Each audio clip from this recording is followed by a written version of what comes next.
እንድናችሁ ይሄን ቪዲዮ አዳምጡት። ብዙም ሰጣ ገባ አልፈልግም። የመጨረሻ ቪዲዮዬ ነው።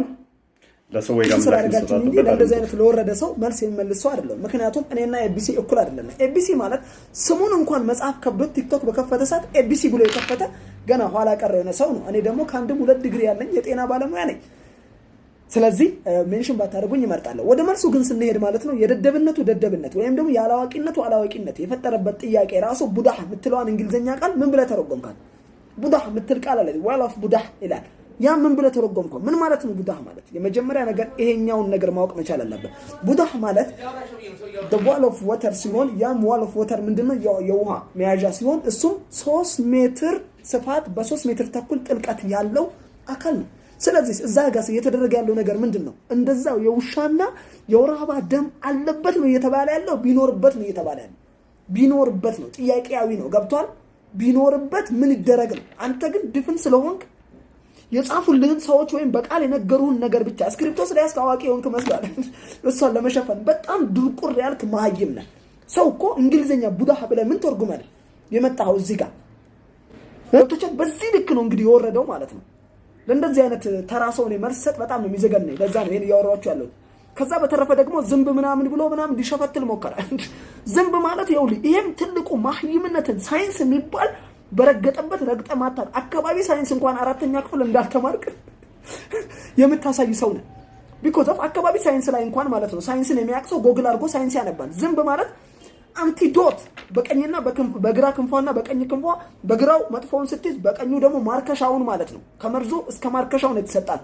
አንቲዶቷን ነው ዝንቧ በግራ በኩል ቢገባው። ይሄንን ማንበብ ነበረበት። ለምን አንተ ግን water is pure ውሃ ንጹህ ነው። በተጨማሪም ዝንብ በቀኝ ክንፍና በግራ ክንፍ በኩል ልዩነት እንዳለው ቁርአን ከ1400 ዓመታት በፊት ነግሮናል። ሳይንቲስቶች ደግሞ ዛሬ ላይ ሆነው ምድር ውስጥ ገብተው ሰማይ ላይ ወጥተው ያገኙት ነገር አለ። ይህም በግራና በቀኝ በኩል እንደሚለያይና በቀኝ በኩል የሚገኘው ባክቴሪያ ወይም ዲዚዝ እንደሚያመጣ አረጋግጧል። እና ይህ ሰው ወይ አልተማረ ወይ አልታጠበ። ታዲያ ምን ይባላል? ይህ ሰው መግማት ቆሻሻ ነው። እንደሰማችኋቸው ነው። ምላሽ ከመስጠት ይልቅ ፐርሰናል አታክ ነው ያደረጉት። ያው ሰው ያለውን ነው የሚሰጠው፣ ያለውን ዕውቀት ነው የሚያካፍለው። ከዚህ ሌላ ዕውቀት እንደሌላቸው ትረዳላችሁ። ያነሱትን ግን ነጥብ በነጥብ ድባቅ እንመተዋለን። ይኸውም ዝንብ መድኃኒት አላት። ስለዚህ የምትጠጡት ውስጥ ብገባ መድፋት የለባችሁም፣ ውስጡ ነክራችሁ አውጥታችሁ መጠጣት አለባችሁ የሚል የነብያቸውን አስተምሮ ለመደገፍ ሳይንቲፊክ ያልሆነ የጎግል ዕውቀት ይዘው መጥተዋል ማለት ነው። ይህም በመረጃ እናጋልጣለን። በቅድሚያ ግን ማንኛውም ጤናማ አእምሮ ያለው ሰው ዝንብ ቆሻሻ ላይ ካረፈች በክንፎቿና በእግሮቿ ባክቴሪያ ይዛ መታ መበሉትና መጠጡት ላይ ካረፈች ትበክለዋለች። ኢስ ኦብቪየስ ነው። ካካ በምልበት አካባቢ ላይ ዝንብ አለ እንበል። ዝንቦቹ ወረውታል። እናንተ እዛ ሻይ ስትጠጡ ከካካው ላይ ተነስተው ምጠጡት ላይ ገቡ። ያንን እንደ ነብያችሁ አስተምሮ ከሆነ ምጠጡት ውስጥ ዝንቦቹ ንክር ታደርጉና አውጥታችሁ ትጠጣላችሁ። ዝንቧ በእግሯ ምንድነው ዳክራ ይመጣችሁ ከካካ። ሌላ ኤግዛምፕል ልስጣችሁ። ካፌ ላይ መንገድ አስፋልት ዳር ቁጭ ብላችኋል። አስፋልት ላይ ብዙ ጊዜ ታያችሁ ፈረስ፣ የጋሪ ፈረስ አንዳንድ ቦታ ይቆማል። ሰውነታቸው ቁስልስል ይልና እዛ ይቆማሉ። የሚቆሳስሉትም በዝንቦቹ ነው። ዝንቦቹ እሱን ስለሚነድፏቸው ስለሚያቆሳስሏቸው አስፋልት ላይ የሚቆሙበት ምክንያት መኪና ሲያልፍ ዝንቦቹን በንፋስ እንዲያደርግላቸው ነው። እና ሲያደርገው ዝንቦቹን እናንተ ካፌ በር ላይ ቁጭ ብላችኋል። ዝንቦቹ መጥተው ሻያችሁ ውስጥ ንከር ወይንም የምትጠጡት ውሃ ብርጭቆ ውስጥ ወይንም ወተት ውስጥ ከዛ እንደ ነብያችሁ አስተምሮ ንክር ታደርጉና አውጥታችሁ ትጠጣላችሁ። how stupid it is። ይሄንን ነው እኔ ሳይንቲፊክ ነው ብላችሁ ኧረ ተው አስቡ፣ ኧረ ተው። ሌላ ግን ልንገራችሁ። እንደ ዓለም ጤና ድርጅት መረጃ መሰረት ወይንም WHO እቺ ጥዝ እያለች የምትሄደው ዝንብ አለቻል ሁማን አፍሪካን ትራይፖኖሶማሲስ የሚባል በሽታ ታመጣለች።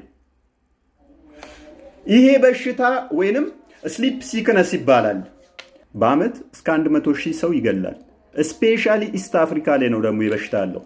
ይኸው ደብሊውኤችኦ ያወጣው መረጃ ነው። ግለሰብ ያወጣው አይደለም። የዓለም ጤና ድርጅት ያወጣው መረጃ ነው የምሰጥህ እኔ።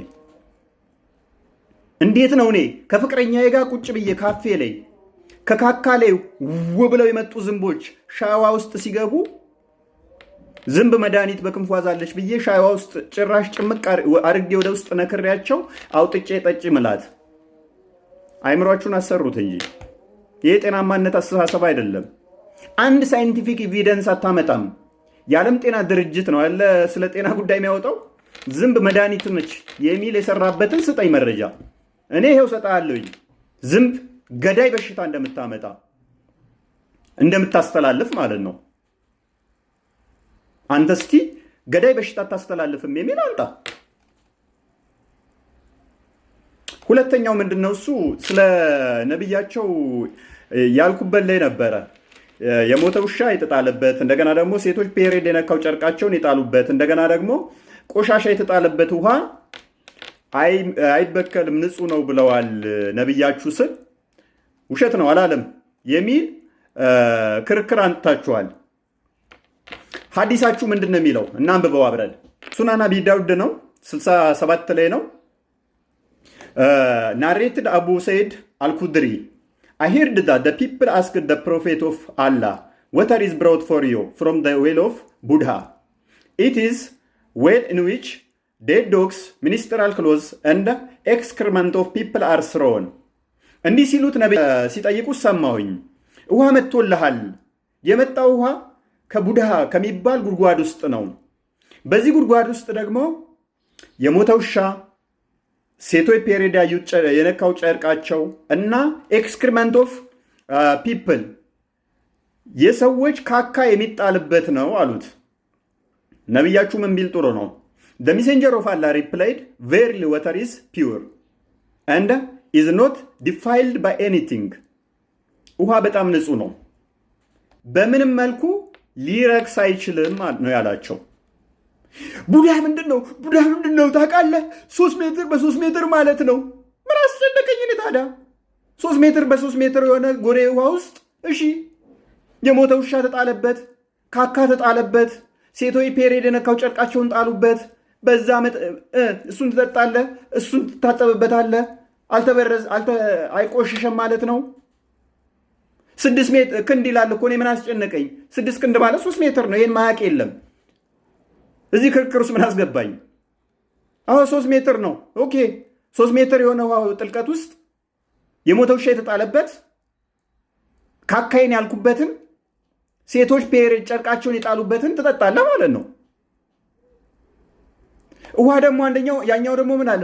ውሃ በምንም መልኩ አይቆሽሽም። ወተር ኢዝ ፒውር አለ። የጎግል እውቀት ማለት ነው። ዶንት ኖ አባውት ፉድ ቦርን ዲዚዝ ውሃ ወለድ በሽቶች ስለሚባሉ ምንም ነገር እውቀቱ የለህም። እንደ ዓለም ጤና ድርጅት መረጃ መሰረት ምግብ ወለድ በሽቶች ብቻ ከ200 ይበልጣሉ። በምን የሚመጡ? በምግብና በመጠጥ የሚመጡ ማለት ነው። ልክ እንደ ኮሌራ፣ ተቅማጥ፣ ታይፎይድ፣ ታይፈስ፣ ሄፓታይተስ እንደዚህ አይነት በሽቶችን ውሃ ወለድ በሽቶች የሚያመጧቸው አሉ። ከ200 በላይ የሆኑ ማለት ነው። ውሃ በሽታ አይደለም።